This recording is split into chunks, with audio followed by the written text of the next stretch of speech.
This is Audible.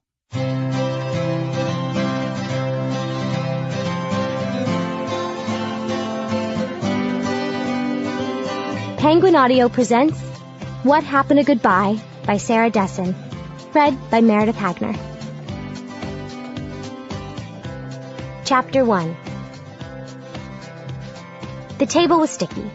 There was a cloudy smudge on my water glass, and we'd been seated for 10 minutes with no sign of a waitress. Still, I knew what my dad would say. By this point, it was part of the routine. "Well, I gotta tell you, I see potential here." He was looking around as he said this, taking in the decor. Luna Blue was described on the menu as contemporary Italian and old-fashioned good. But from what I could tell from the few minutes we'd been there, the latter claim was questionable. First, it was 12:30 on a weekday, and we were one of only 2 tables in the place. Second, I just noticed a good quarter-inch of dust on the plastic plant that was beside our table. But my dad had to be an optimist. It was his job. Now, I looked across at him as he studied the menu, his brow furrowed. He needed glasses, but had stopped wearing them after losing 3 pairs in a row, so now he just squinted a lot. On anyone else, this might have looked strange, but on my dad, it just added to his charm. "They have calamari and guac," he said, reaching up to push his hair back from his eyes. "This is a first. Guess we have to order both." "Yum," I said as a waitress sporting lambskin boots and a miniskirt walked past, not even giving us a glance. My dad followed her with his eyes, then shifted his gaze to me. I could tell he was wondering, as he always did when we made our various escapes, if I was upset with him. I wasn't. Sure, it was always jarring, up and leaving everything again, but it all came down to how you looked at it. Think earth-shattering, life-ruining change, and you're done. But cast it as a do-over, a chance to reinvent and begin again, and it's all good. We were in Lakeview. It was early January. I could be anyone from here. There was a bang, and we both looked over to the bar, where a girl with long black hair, her arms covered with tattoos, had apparently just dropped a big cardboard box on the floor. She exhaled, clearly annoyed, and then fell to her knees, picking up paper cups as they rolled around her. Halfway through collecting them, she glanced up and saw us. "Oh no," she said. "You guys been waiting long?" My dad put down his menu. "Not that long." She gave him a look that made it clear she doubted this, then got to her feet, peering down the restaurant. "Tracy!" she called. Then she pointed at us. "You have a table. Could you please maybe go greet them and offer them drinks?" I heard clomping noises, and a moment later, the wait in the boots turned the corner and came into view. She looked like she was about to deliver bad news as she pulled out her order pad. "Welcome to Luna Blue," she recited, her voice flat. "Can I get you a beverage?" "How's the calamari?" my dad asked her. She just looked at him as if this might be a trick question. Then, finally, she said, "It's all right." My dad smiled. "Wonderful. We'll take an order of that, and the guacamole. Oh, and a small house salad as well." "We only have vinaigrette today," Tracy told him. "Perfect," my dad said. "That's exactly what we want." She looked over her pad at him, her expression skeptical. Then she sighed and stuck her pen behind her ear and left.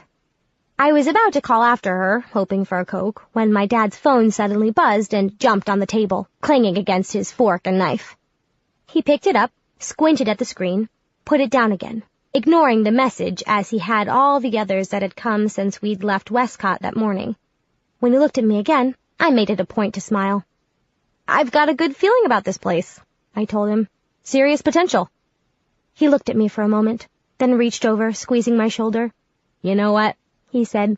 "You're one awesome girl." His phone buzzed again, but this time neither of us looked at it.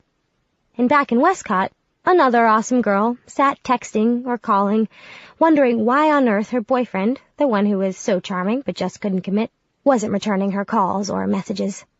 Maybe he was in the shower, or forgot his phone again. Or maybe he was sitting in a restaurant in a town hundreds of miles away with his daughter, about to start their lives all over again. A few minutes later, Tracy returned with the guacamole and salad, plunking them down between us on the table. "Calamari will be another minute," she informed us. "You guys need anything else right now?" My dad looked across at me, and despite myself, I felt a twinge of fatigue, thinking of doing this all again, But I'd made my decision 2 years ago. To stay or go. To be one thing or many others. Say what you would about my dad, but life with him was never dull. "No," he said now to Tracy, although he kept his eyes on me, not squinting a bit, full and blue, just like my own. "We're doing just fine." Whenever my dad and I moved to a new town, the first thing we always did was go directly to the restaurant he'd been brought in to take over and order a meal. We got the same appetizers each time. Guacamole if it was a Mexican place, calamari for the Italian joints, and a simple green salad, regardless.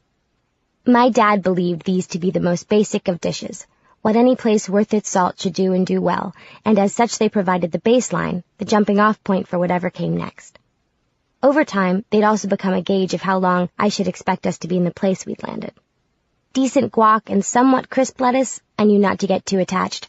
Super rubbery squid, though, or greens edged with slimy black, and it was worth going out for a sport in school, or maybe even joining a club or two, as we'd be staying a while. After we ate, we'd pay our bill, tipping well but not extravagantly, before we went to find our rental place. Once we'd unhitched the U-Haul, my dad would go back to the restaurant to officially introduce himself, and I'd get to work making us at home. Eat Inc., the restaurant conglomerate company my dad worked for as a consultant, always found our houses for us. In Westcott, the strip of a beach town in Florida we just left, they'd rented us a sweet bungalow a block from the water, all decorated in pinks and greens. There were plastic flamingos everywhere, on the lawn, in the bathroom, strung up in tiny lights across the mantel. Cheesy, but in an endearing way. Before that, in Petrie, a suburb just outside Atlanta, we'd had a converted loft in a high-rise inhabited mostly by bachelors and businessmen. Everything was teak and dark, the furniture modern with sharp edges, and it was always quiet and very cold. Maybe this had been so noticeable to me because of our first place, in Montford Falls, a split level on a cul-de-sac, populated entirely by families. There were bikes on every lawn and little decorative flags flying from most porches. Fat Santas for Christmas, ruby hearts for Valentine's, raindrops and rainbows in spring. The cabal of moms, all in yoga pants, pushing strollers as they power walked to meet the school bus in the mornings and afternoons, studied us unabashedly from the moment we arrived. They watched my dad come and go at his weird hours and cast me sympathetic looks as I brought in our groceries and mail. I'd known already, very well, that I was no longer part of what was considered a traditional family unit, but their stares confirmed it, just in case I'd missed the memo. Everything was so different that first move that I didn't feel I had to be different as well, so the only thing I changed was my name, gently but firmly correcting my homeroom teacher on my first day of school. "Eliza," I told him. He glanced down at his roll sheet, then crossed out what was there and wrote this in. It was so easy, just like that. In the hurried moments between announcements, I wrapped up and put away 16 years of my life and was born again, all before first period even began. I wasn't sure exactly what my dad thought of this. The first time someone called for Eliza a few days later, he looked confused, even as I reached for the phone and he handed it over. But he never said anything. I knew he understood, in his own way. We'd both left the same town and same circumstances. He had to stay who he was, but I didn't doubt for a second that he would have changed if it had been an option. As Eliza, I wasn't that different from who I'd been before. I'd inherited what my mother called her corn-fed looks, tall, strawberry blonde, and blue-eyed, so I looked like the other popular girls at school. Add in the fact that I had nothing to lose, which gave me confidence, and I fell in easily with the jocks and rah-rahs, collecting friends quickly. It helped that everyone in Montford Falls had known each other forever. Being new blood, even if you looked familiar, made you exotic, different. I liked this feeling so much that when we moved to Petrie, our next place, I took it further, calling myself Lisbeth and taking up with the drama mamas and dancers. I wore cut-off tights, black turtlenecks, and bright red lipstick. My hair pulled back into the tightest bun possible as I counted calories, took up cigarettes, and made everything into a production.